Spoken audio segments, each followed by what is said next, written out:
얼마 전에 있었던 일이었습니다. 가족끼리 옹기종기 앉아서 저녁을 먹고 있었습니다. 밥을 먹으면서 TV를 보고 있었는데 어느 중년 여성분의 사연이 흘러나오더군요. 그분은 딸아이가 아주 어렸을 때 이혼을 했다고 합니다. 그 뒤로 온갖 굳은 일을 겪으면서도 딸아이 하나를 묵묵히 키웠고 세월이 흘러 그 딸아이는 어느덧 성년이 되어 결혼을 앞두게 되었다고 합니다. 본사가 오가고 결혼 날짜도 잡고 한창 준비를 하던 중이었죠. 그런데 그때 뜻밖의 일이 생깁니다. 어린 시절 헤어졌던 아빠와 딸이 다시 연락이 닿은 겁니다. 아빠는 이미 재혼을 한 상태였고 경제적으로도 어느 정도 자리를 잡은 모양이었습니다. 그러면서 딸에게 이런 이야기를 했다고 합니다.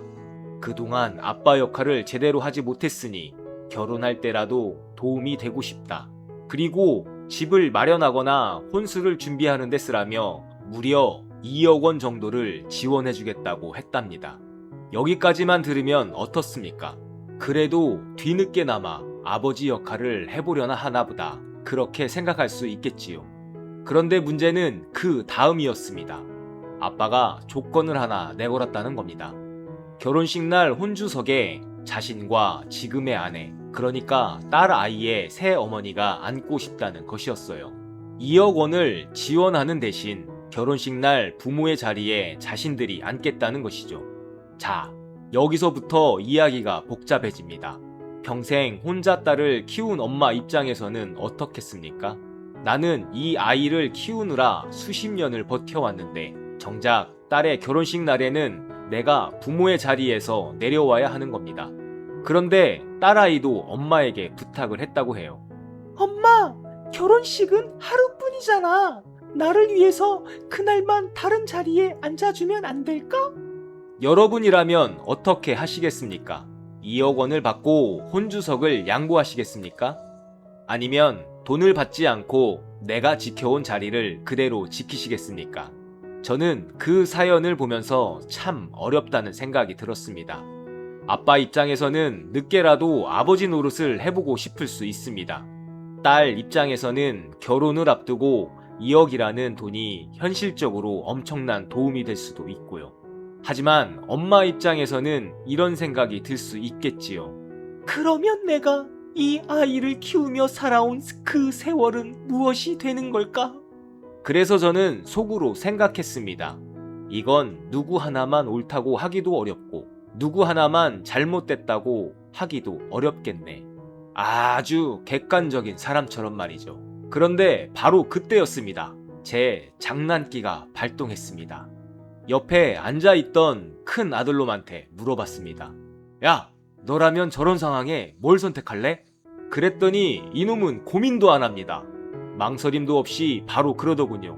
나는 당연히 엄마를 선택하지. 그런데 참 웃긴 게 뭔지 아십니까?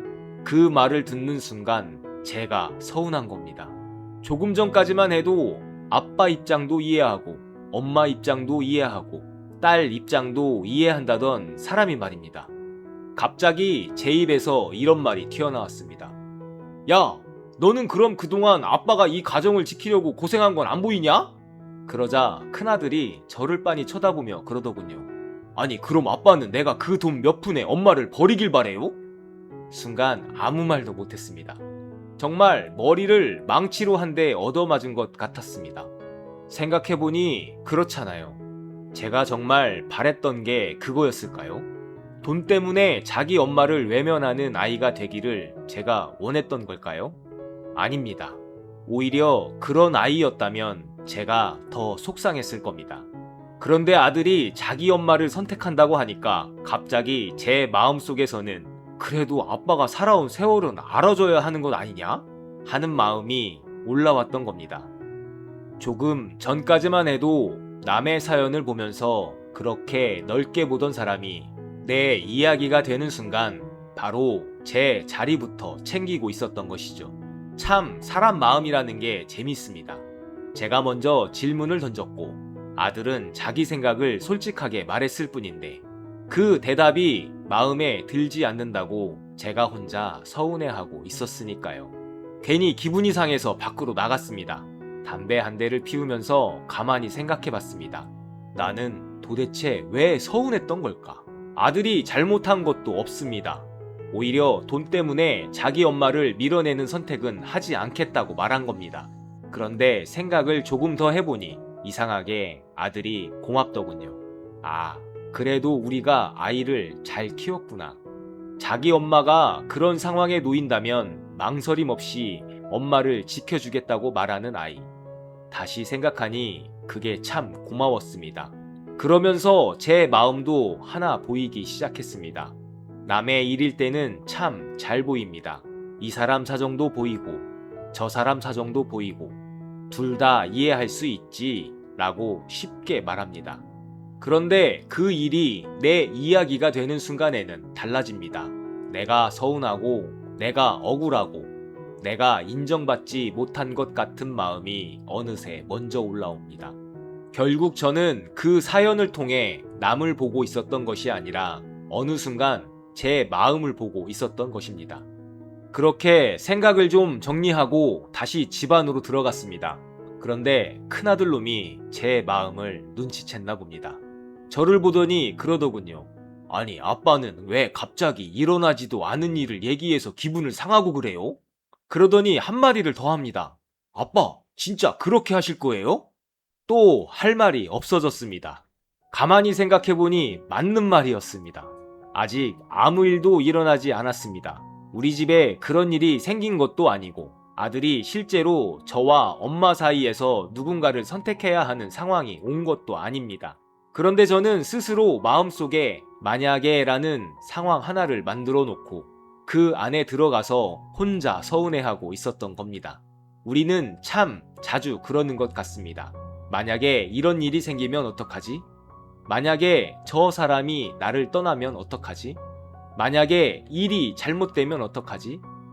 만약에 아이가 내 마음을 몰라주면 어떡하지? 아직 오지도 않은 미래를 마음속에 먼저 만들어 놓습니다. 그리고 그 미래 속에서 걱정하고 서운해하고 화가 나고 때로는 아직 아무 잘못도 하지 않은 누군가를 원망하기까지 합니다. 하지만 가만히 들여다보면 지금 이 순간에는 아무 일도 일어나지 않았을 수도 있습니다. 내가 괴로워하고 있는 것이 현실이 아니라 내가 만들어 놓은 만약에 속의 현실일 수도 있는 것이죠. 그날 저는 처음에는 이런 생각을 했습니다. 내가 아이에게 하나 배웠구나.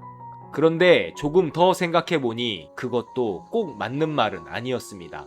아이가 저에게 무엇을 가르쳐 주었다기보다 저는 그 모습을 통해 제 모습을 하나 확인했을 뿐이었습니다. 나는 무엇에 서운해하는 사람인지, 어느 순간에 내 입장을 먼저 바라보게 되는지, 나는 꽤 객관적이라고 생각했는데 내 일이 되는 순간에는 얼마나 쉽게 흔들릴 수 있는지, 그리고 아직 벌어지지도 않은 일을 마음속에서 만들어 놓고 그 안에서 얼마나 진지하게 감정을 겪을 수 있는지, 그 모습을 본 것이죠.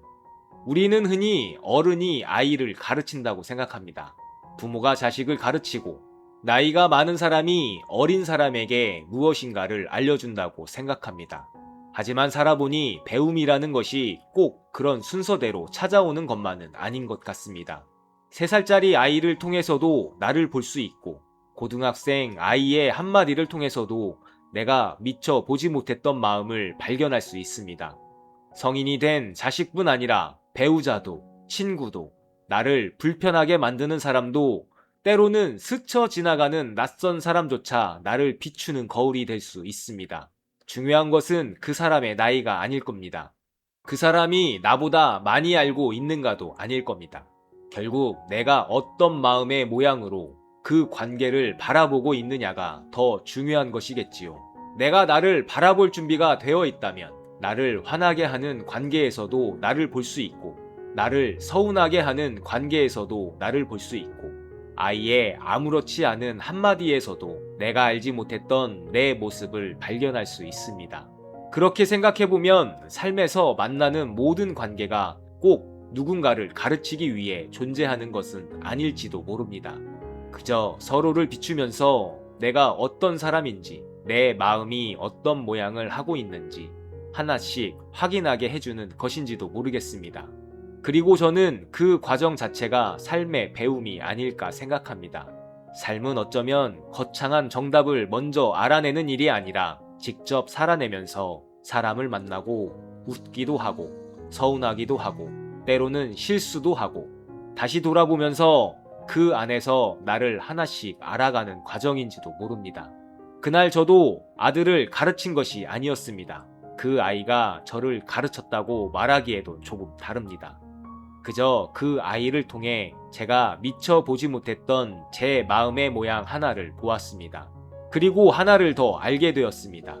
우리는 때때로 현실 때문에 괴로운 것이 아니라 아직 오지도 않은 현실을 미리 살아보느라 괴로워하고 있는지도 모른다는 것을요.